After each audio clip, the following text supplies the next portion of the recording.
ভাগবত কথারূপ আগুনে দিচ্ছি, গুরুদেবের কৃপারূপ আগুনে দিচ্ছি, আর আমার চরিত্রটাকে বদলে দেবে, হ্যাঁ, আমার স্বভাবটাকে বদলে দেবে, আমি বদলে যাব। এখান থেকেই তো বদলানোর পালা, না হলে তো চলবে না। যেমন আছে তেমন থাকলে চলবে? সমাজটাকে বদলাতে হবে, আর সমাজ বদলাতে গেলে নিজে বদলে যেতে হবে। ব্যাধিগ্রস্ত সমাজ, বড় ব্যাধি সমাজে। ধর্ম নাই, ধর্মহীন সমাজ কেমন হয়? ধর্ম ধর্ম ধর্ম চাই, ধর্ম চাই। ধর্ম থাকলে ব্যাধি দূর হয়ে যাবে। ভবব্যাধি কেন? বলে ধর্ম নাই তাই ভবব্যাধি। ধর্ম থাকলে আর ব্যাধি থাকতো না। এই জন্য আজ এমন একটা চরিত্রের কথা আমরা শুনছি, আমাদের ব্যাধি দূর হয়ে যাবে।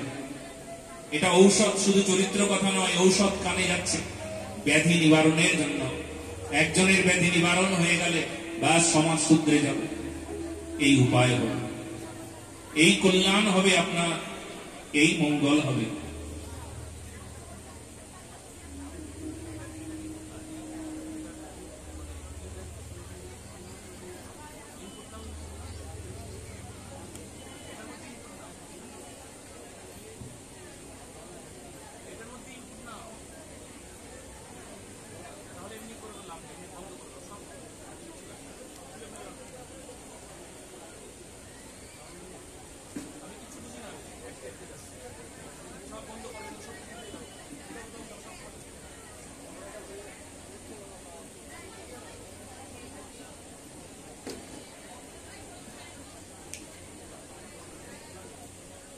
জয় শ্রীরাম। তো আমরা কি শুনছিলাম? আমরা শুনছিলাম ভব ব্যাধি দূর হয়েছে। যে ব্যাধি দূর করবার জন্য আমাদের আজকের এই ভাগবতী কথা, ধ্রুব মহারাজের চরিত্র কথা আস্বাদন করলে আমাদের কি হবে? এই ভব ব্যাধি দূর হয়ে যাবে। চলুন আমরা সবাই আমাদের ভব ব্যাধি দূর করি। ধ্রুব মহারাজকে রাজা উত্তানপাদ, তার পুত্র, মায়ের নাম সুনীতি। রাজা উত্তানপাদ মানে এখানে মনুষ্য। মনুষ্য মানে বলে তত্ত্বগুলো মনুষ্য মানে মানুষ। উত্তানপাদের দুই পত্নী, দুই পত্নী মানে আসক্তি। একজনের নাম সুরুচি, একজনের নাম সুনীতি। সুরুচি আর সুনীতি। নীতি হলো এখানে ধ্রুবের মায়ের নাম। নীতি হলো এখানে কর্ম, আর কর্মের যে ফল তার নাম ধ্রুব। নীতির যে ফল তা সত্য হয়, ধ্রুব হয়, সুন্দর হয়। নীতির ফলটাই সদা সর্বদা পবিত্র হতে পারে। হতে পারে শব্দটা সংশয় আছে, হবে। তার মানে কেউ যদি সুনীতি হয়ে যায় তবে সে ধ্রুবের মতন সন্তান লাভ করে। যে সন্তানের দ্বারা জগতের কল্যাণ হয়, জগতের মঙ্গল হয়। সেই জন্য মা, এখানে আপনাকে ধ্রুবের মা হতে হবে। ধ্রুবের মতন সন্তানকে জন্ম দিতে হবে। ধ্রুবের মতন সন্তানকে জন্ম দিতে হলে আপনাকে সুনীতি হতে হবে। যদি আপনি সুনীতি হন তাহলে এই ধ্রুব হবে আপনার সন্তান। প্রতিজনই এই কথাটা ভালো করে বুঝে নিতে হবে। আমরা মা হয়েছি কিন্তু ধ্রুবের মা হতে পারিনি। কয়জন ধ্রুবের মা হয়েছে? ধ্রুবের মতন সন্তান পেয়েছেন কয়জন? প্রহ্লাদের মা হয়েছেন। প্রহ্লাদের মা হওয়াটা বড় কঠিন কিনা? পরিবেশটা কত কঠিন। চারিদিকে অসুর, পিতা অসুর, পরিবারের সবাই অসুর, আসরিক স্বভাব। কেউ ভগবানকে ভালোবাসে না, কেউ ভগবানকে চায় না, কেউ ভগবানের পূজা করে না, কেউ ধর্ম পালে না, কেউ ধর্ম মানে না, কেউ ধর্ম জানে না। তবুও কয়াধুর গর্ভে প্রহ্লাদ জন্ম নিল। কি গো, তার মানে পরিবেশ যেমনই হোক, আমাকে প্রহ্লাদকে জন্ম দিতে হবে। মায়েরা তোমাদেরকে বলছি, কাকে জন্ম দিতে হবে? প্রহ্লাদকে জন্ম দিতে হবে, ধ্রুবকে জন্ম দিতে হবে। তার জন্য কি প্রকার সাধনা চাই? যদি সাধনা না থাকে কিন্তু ধ্রুবের জন্ম হয়ে গেল, তাহলে সে ধ্রুব আর ধ্রুব হবে না। জন্ম হয় মানুষ হয়ে, কিন্তু কর্ম দিয়ে বোঝা যায় আর মানুষ হলো না। সে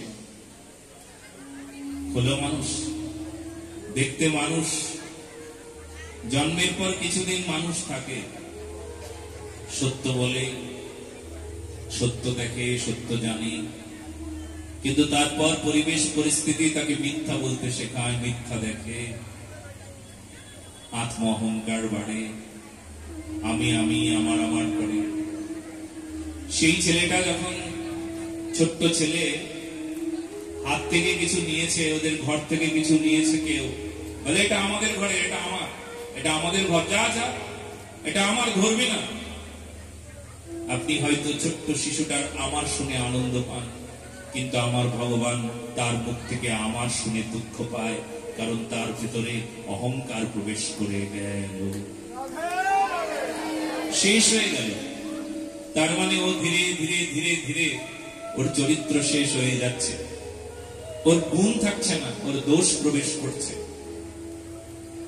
শিশু যা বলে সব আমরা আনন্দে মেনে নিই, কিন্তু ধ্রুবের মতন শিশু না হতে পারলে চলবে না। ধ্রুব রাজা উত্তানপাদের পুত্র, সুনীতির পুত্র। সুনীতি ওই যে ফল, সুনীতির ফল ধ্রুব, সুনীতি কর্ম। আপনার জীবনে সেই ধ্রুব মহারাজের মতন সন্তান চাই। মা সুনীতির কাছে জিজ্ঞেস করলো, মা আমার পিতার কাছে যাব। পিতাকে রাজা উত্তানপাদ, পিতার কাছে পৌঁছলো। পিতা কোলেও তুলে নিয়েছিল, কিন্তু বিমাতা আছে, বিমাতা সৎমা কোল থেকে তাকে টেনে বিছড়ে নামিয়ে দিল। ওরে ওরে, তুই যদি আমার ছেলে হতিস, আমার গর্ভে জন্ম নিতিস, তাহলে তুই তোর পিতার কোলে বসতে পারতিস। যা যা যা, তুই তোর পিতার কোল থেকে নেমে যা, কারণ তখন তুই পিতার কোলে বসবি যখন আমার গর্ভে জন্ম নিবি। যা, সাধনা কর, বৃন্দাবনে চলে যা, তপস্যা কর, তপস্যা করে আমার গর্ভে জন্ম নিবি, তারপর তুই পিতার কোলে বসবি। তুই হলো কার ছেলে? আমার সতীনের ছেলে, আমার ছেলে না। সেই জন্য যা, তুই এখান থেকে চলে যা। ধ্রুব মহারাজ কাঁদতে কাঁদতে চলে গেল। মায়ের কাছে গিয়ে বলল, মা আমি আমি কি করব, আমার কি করা উচিত? পিতা উত্তানপাদ আমায় কোলে নিয়েছিলেন, কিন্তু বিমাতা আমায় বলছেন তুই তপস্যা করে পিতার কোলে বসবি, তপস্যা করে আমার গর্ভে জন্ম নিবি। যা, এত তাড়াতাড়ি তুই রাজ সুখ, রাজার ভালোবাসা পাবার যোগ্যতা তোর হয় নাই। সুনীতি উত্তরে বললেন, তোর বিমাতা মানে সৎমা ঠিক বলেছে, তপস্যা করলেই সেই ব্যক্তি সফল হয়। যা, তপস্যা কর, বৃন্দাবনে চলে যা। যেমন তেমন করে বৃন্দাবনে গেলেও হবে না, সংকল্প নিয়ে বৃন্দাবনে যেতে হবে, প্রতিজ্ঞা করে বৃন্দাবনে যেতে হবে।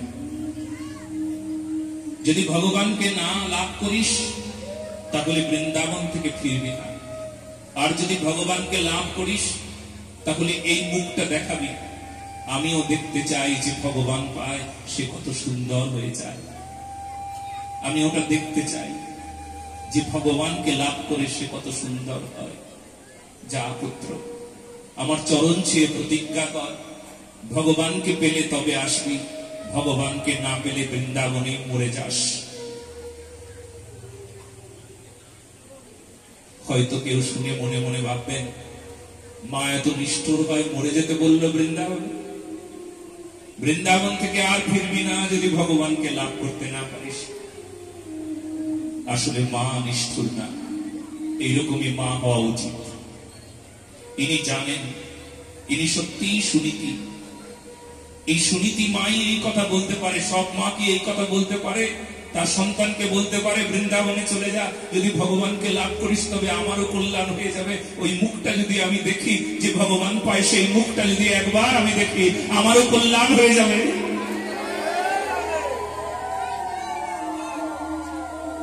যা, ভগবানকে লাভ করলে ওই মুখটা দেখো, নতুবা ওই মুখটা যেন আমি কখনো কোনোদিন আর দেখতে না পাই। যা পুত্র, চলে যা বৃন্দাবন। আমরা যারা যারা বৃন্দাবনে গেছি তারা হাত তুলে বলবো, দেখি কারা কারা বৃন্দাবনে গেছেন এখান থেকে, কারা কারা বৃন্দাবন ধাম গেছেন, একটু হাত তুলুন।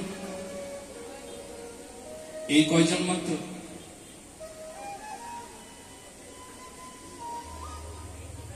আর কেউ জান নাই? যারা বৃন্দাবনে যেতে চান তারা হাত তুলুন তো। বাহ, সবাই যেতে চান, খুব ভালো। এটা একটা কথা শুনুন, বৃন্দাবনে যাই নাই তাতে দোষ নাই। কেন জানেন?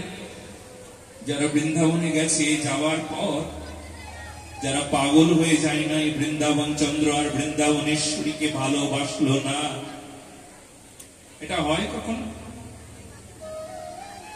বৃন্দাবনে গেলাম কিন্তু বৃন্দাবন চন্দ্রকে ভালোবাসতে পারলাম না। বৃন্দাবনে গেলাম কিন্তু রাধা রাধা রাধা রাধা শুনবার পর, রাধা রাধা রাধা রাধা রাধা বলবার পর প্রেম এলো। তাহলে সত্যিই কি আসলে বৃন্দাবনে গেছে? বৃন্দাবনে যাওয়ার পর যদি বৃন্দাবনকে অনুভব না করতে পারি, বৃন্দাবনের জন্য যদি না কাঁদি, তাহলে কি সত্যিই বৃন্দাবনে যাওয়া হয়েছে? আমি তো বলবো যে বৃন্দাবনে যায় সে বৃন্দাবন থেকে ফিরে আসতে পারে না, আর যদি আসে তবে সে পাগল হয়ে যায়। তার ধ্যান, তার জ্ঞান, তার বুদ্ধি, তার সব কিছু বৃন্দাবন বৃন্দাবন। সে পথে চলে, তবুও গোবর্ধনটাকে যেন পরিক্রমা করেছে। যখনই দেখে, যেথায় দেখে সর্বত্র বৃন্দাবনকে দর্শন করবার জন্য তারা আবার ব্যাকুল। রাধা কুণ্ড দর্শন করে এসেছেন, কিন্তু রাধা কুণ্ড যেন প্রতিদিন তাকে ডাকে। রাধা কুণ্ডের তটে পড়ে থাকতে ইচ্ছে, কুণ্ড তটে মাথা ঠুকরে ঠুকরে কাঁদে। পুনঃ যদি কৃপা করি এজনার কেশে ধরি, টানিয়া তুলহ ব্রজধামে, তবে সে দেখিব ভালো, নতুবা পরাণ গেল কহে দিন নরোত্তম দোষ। আবার যদি কৃপা হয় তবে চুলের মুঠি ধরে তুমি টেনে চলো, নিয়ে চলো আবার বৃন্দাবনে চলো।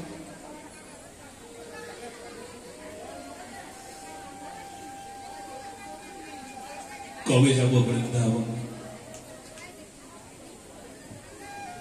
কবে এমন দিন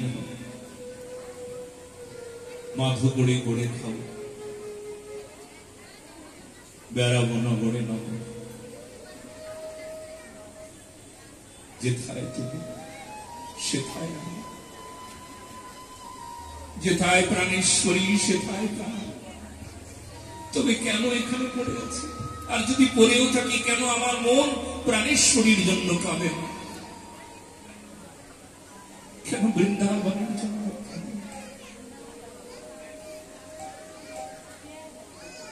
ওই সেই যমুনার জল, ওই সেই বংশীবর, ওই সেই রাধা কুণ্ড, শ্যাম কুণ্ড, গিরিগোবর্ধন।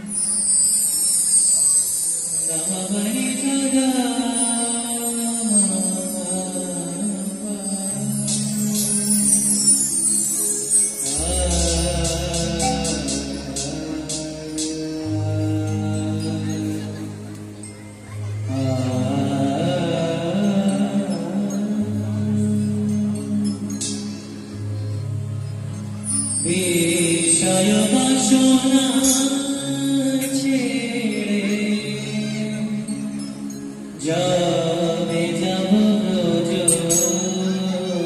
ব্রজ যুগল নয়নে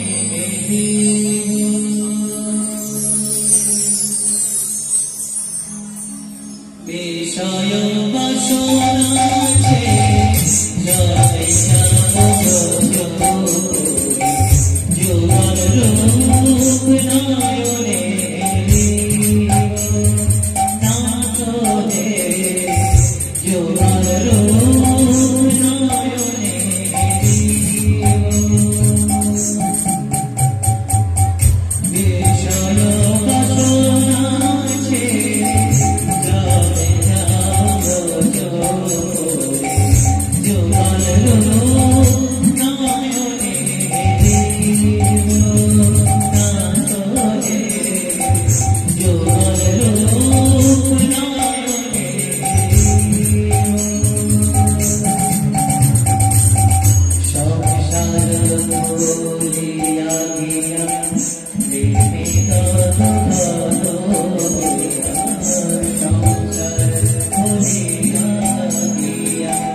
Baby,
নয়নে